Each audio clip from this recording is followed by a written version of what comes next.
短视频 App 抖音在2018年正式攻占全世界的手机，台湾用户达到300万，就连不少艺人、网红都在拍。现在就连天后蔡依林也被网罗拍摄抖音的2019年新春 MV， 不仅开口唱歌，还跳起可爱的洗脑舞。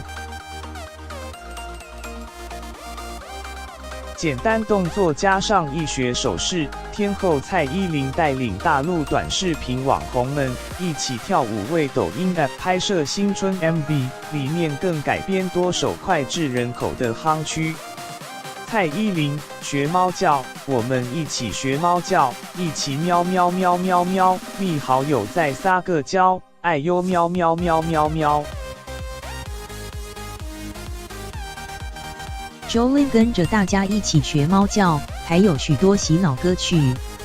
短短3分半钟的 MV 超过5个场景，大手笔找来天后蔡依林又唱又跳，不怕价码高，因为抖音目前市值冲上800亿美金，靠的就是短视频的模仿风潮。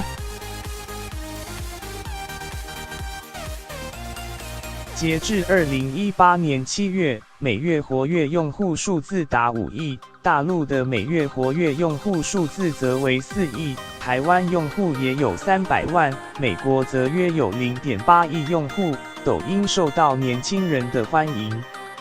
就连歌手罗志祥也在经营抖音频道，有47万名粉丝的他，成为台湾抖音最创作人之一，走的是技术流创作。还有王心凌出新歌，也在抖音上推简单手势舞做宣传。现在就连蔡依林也来插旗，或许未来也能在抖音上看到 Jolin 的15秒短视频了。